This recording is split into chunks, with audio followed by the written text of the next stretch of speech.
Hello. अब हम लोग सेल बायोलॉजी स्टार्ट करने वाले हैं। तो उसका सबसे पहला चैप्टर है हमारा cell the unit of life. इस चैप्टर के हमें नाम से ही पता चल रहा है ज़िंदगी की एक बेसिक यूनिट जिससे लाइफ स्टार्ट होती है। मतलब कोई भी चीज़ जो सेल से कम है उसमें लाइफ नहीं है, वो नॉन लिविंग है।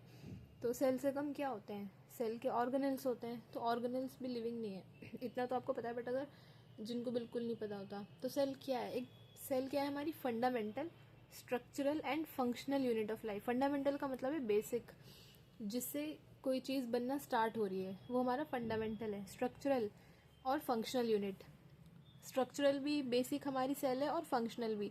मतलब सेल से नीचे किसी लेवल पे कोई फंक्शन नहीं होगा। जब तक एक सेल नहीं बनेगी तब तक कोई फंक्शन नहीं होगा।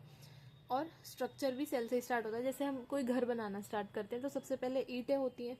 तो सेल को ईंटों की तरह समझो। उससे मिलके बहुत सारी ईंटें मिलके कमरा बनाती हैं, कमरे मिलके घर बना देते हैं। तो ऐसे ही हमारी सेल्स मिलके टिश्यूज़ बनाती हैं। ग्रुप ऑफ सेल्स हमारा टिश्यू बनाता है।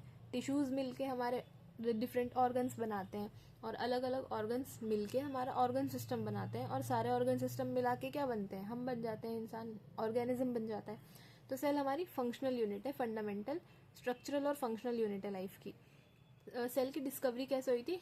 इम्पॉर्टेंट जो नाम है, एक तो रॉबर्ट हुक इम्पॉर्टेंट है जो एग्जाम में आता है।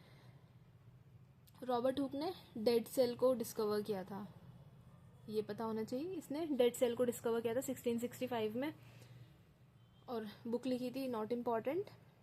इसने कॉर्क की स्लाइस को ऑब्जर्व किया माइक्रोस्कोप में, तो उसे हनीकॉम अपीयरेंस नजर आया, जैसा मधुमक्खियों का छत्ता होता है, हनीकॉम होता है वैसा। तो उसमें कंपार्टमेंट्स होते हैं। तो उसको जो कंपार्टमेंट्स थे हनीकॉम के, हनीकॉम का ऐसा स्ट्रक्चर होता है ना, तो उसमें जो अलग अलग कंपार्टमेंट्स थे उसको उसने नाम दिया cells. Cells the cells of Hooke actually were the cell walls enclosing spaces left by dead protoplasm. इसमें क्या है? डेड प्रोटोप्लाज्म था। इसका मतलब कि जो स्पेसेस थे, खाली स्पेसेस थे, सेल वॉल्स थी, उसके अंदर खाली सेल वॉल है पूरी, अंदर खाली स्पेस है। प्रोटोप्लाज्म मर चुका था, डेड प्रोटोप्लाज्म ने इसके अंदर था ही नहीं, तो इसलिए इसको ये डेड सेल थी। बिना प्रोटोप्लाज्म के जो सेल होगी वो डेड सेल होगी। तो रॉबर्ट हुक, इस पूरे में बस हमें इतना पता होना चाहिए, एमसीक्यू जो आता है वो यही आता है, रॉबर्ट हुक ने डेड सेल को डिस्कवर किया था। देन एक दूसरा इंपॉर्टेंट क्या है जिसपे एमसीक्यू आता है, वो है हमारा एंटोन वॉन ल्यूवेनहॉक। इसने क्या किया? इसने लाइव सेल को देखा। तो बस ये पता होना चाहिए डेड सेल को किसने बताया और लाइव सेल को। डेड को रॉबर्ट हुक ने, लाइव को हमारे एंटोन वॉन ल्यूवेनहॉक ने। एक और है रॉबर्ट ब्राउन, इसने न्यूक्लियस डिस्कवर किया था। बस डिस्कवरी में इतना ही पता होना चाहिए। फिर आती है हमारी सेल थ्योरी। कुछ साइंटिस्ट है जिन्होंने सेल के बारे में कुछ बातें बताई थी, उन्हें हम बोलते हैं सेल थ्योरी। तो दो साइंटिस्ट के नाम है स्क्लीडन और श्वान। स्क्लीडन एक बॉटनिस्ट है जो प्लांट सेल्स की स्टडी करता है। श्वान क्या है? एक जूलॉजिस्ट जो एनिमल सेल की स्टडी करता है। इसका नाम याद करना आसान है। जो श्वान है, हम श्वान सेल्स पढ़ते हैं ना ह्यूमन फिजियोलॉजी में, जब हम नर्वस सिस्टम पढ़ते हैं तो हम श्वान सेल्स पढ़ते हैं जो माइलिन शीथ बनाते हैं न्यूरॉन की।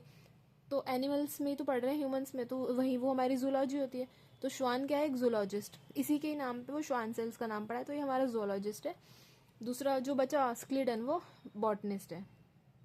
इन दोनों ने मिलकर सेल थ्योरी दी थी। लेकिन इसमें से प्लाज्मा मेम्ब्रेन के बारे में किसने बताया? श्वान सेल ने ये श्वान जूलॉजिस्ट ने, इसने बताया कि जो सेल्स होती हैं, एनिमल सेल्स जो होती हैं, उसके बाहर एक कवरिंग होती है।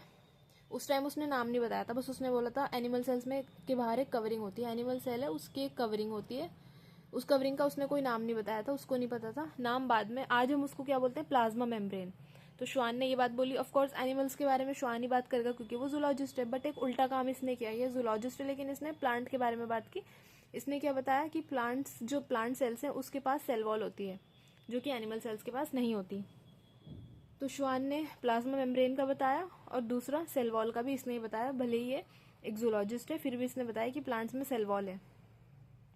और Schwann also propose the hypothesis that the bodies of animals and plants are composed of cells and products of sales.